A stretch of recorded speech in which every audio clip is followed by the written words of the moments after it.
Cameras are fixed on hypersonic missiles screaming across Red Square. But the real game-changing parade? That was happening deep underground. Traore, in that crisp, sand-colored uniform we've come to recognize, was escorted past the gilded lifts to a secure chamber 3 floors beneath the Senate building. No press, no phones, just 2 interpreters and a single, unassuming leather folder.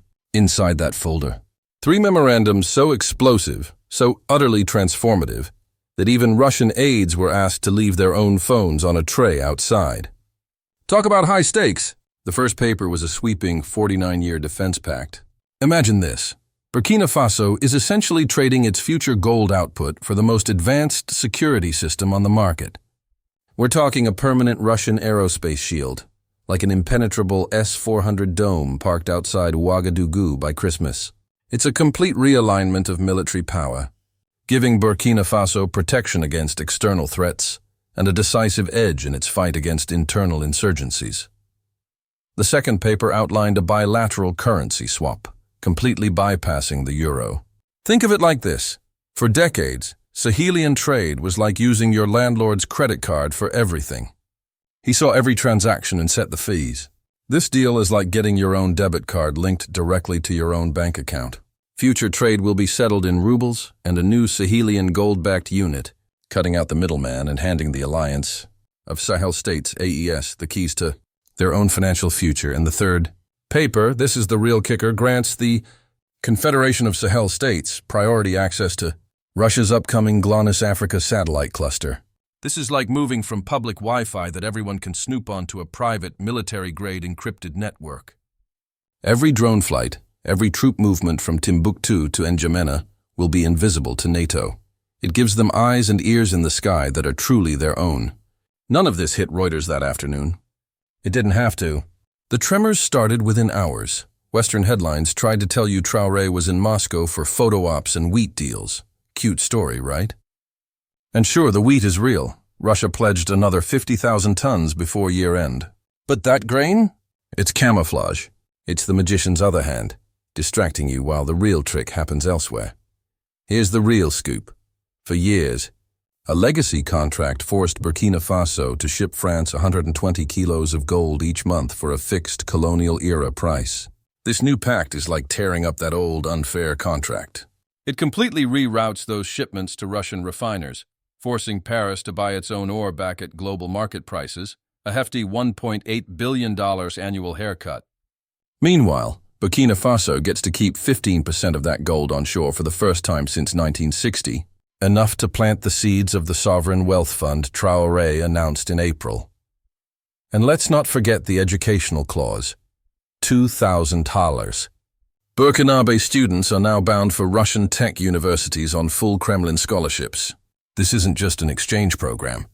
It's like planting an entire forest of expertise. You're cultivating a new generation of engineers and scientists who will build the country's future from the ground up. Ever wonder why the Élysée Palace called an emergency West Africa summit 2 days later? They didn't just hear rumors. They ran the numbers. The dominoes have been falling for a while now, haven't they? Niger already evicted French nuclear giant Orano in 2024. Mali followed suit by tearing up exploration licenses. But even with those setbacks, Burkina Faso's mines still supplied a significant 18% of France's reactor feed, a huge piece of the puzzle for a nuclear-powered nation. Traore's deal quietly folds that final 18% into a stockpile controlled by Russia's Rosatom. The analogy is simple. France used to own the grocery store. Now it's not only been kicked out, but the food it needs to survive is locked in a pantry, and Russia holds the only key. To get its uranium, Paris must now negotiate through Moscow and pay in a new gold-backed currency it doesn't control. Overnight, Paris went from being the landlord to a desperate tenant. Welcome to multipolarity, African style.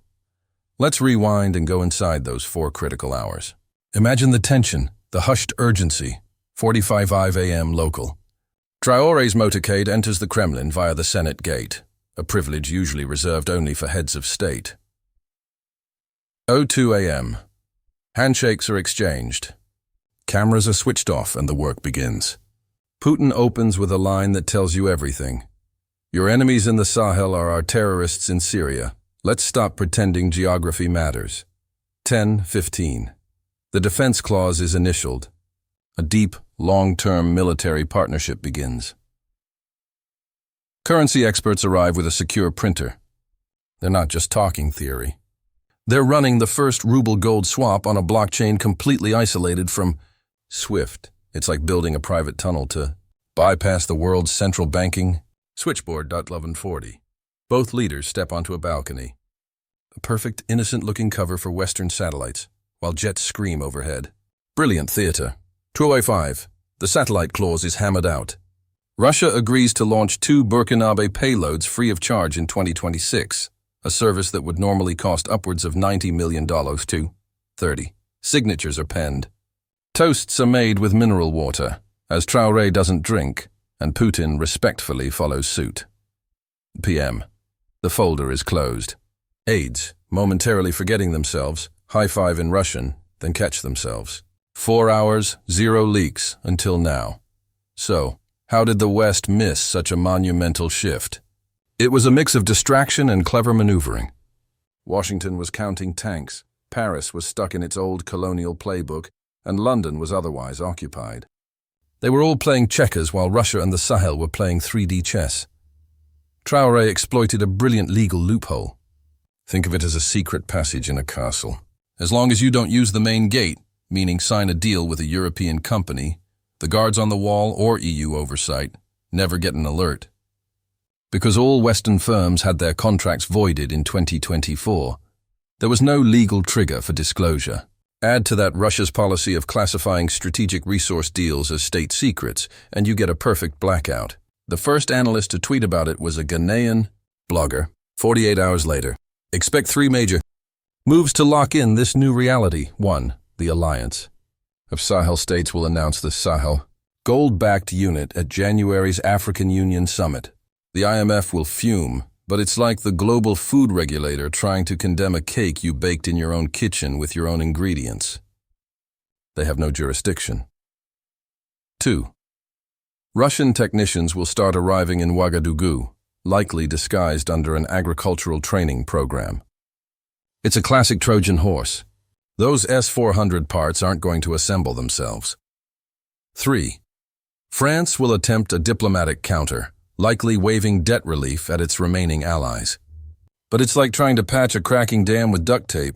Their uranium stockpile now expires in a mere 14 months. TikTok, if these behind-the-scenes deals and the real politic of global power shifts fascinate you, hit that subscribe button and drop a comment below. What would you do if your country finally controlled its own gold, its own resources, its own destiny? Let's keep this vital conversation going, but let's be clear, none of this comes free. True sovereignty always has a human cost. Burkina Faso's civil society is split. Students are ecstatic about Russian scholarships, but traders fear opaque deals with new partners. And the brutal truth is, terrorist attacks along the northern borders haven't slowed.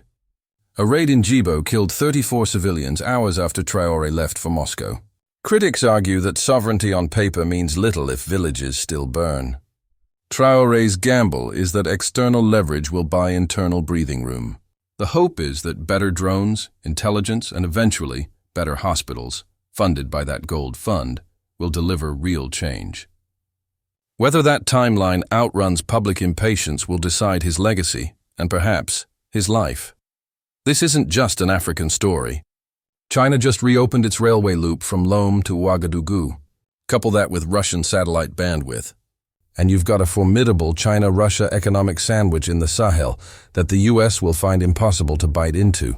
Turkey, which has been selling its Bayraktar drones in the region, suddenly faces a Russian price war over African airframes. Even India is sniffing around, offering IT hubs to counterbalance this growing Eurasian clout. One set of signatures in a Kremlin sub-basement, and the entire BRICS expansion accelerates. This is the multipolar world Putin promised, where the global South partners up and finds its voice. So no, Traore didn't just watch fireworks in Moscow. He weaponized a parade, turning a symbolic event into a strategic masterstroke. He transformed wheat into leverage and decisively swapped gold for sovereignty, all while Europe blinked. The maps being redrawn aren't on paper anymore. They're in computer chips, refinery ledgers, and satellite orbits 19,000 kilometers above you. And if you think the shockwave stops at the Sahel, think again. The next time you flip a light switch in Paris, the electrons might just owe a debt to a defiant captain from Burkina Faso.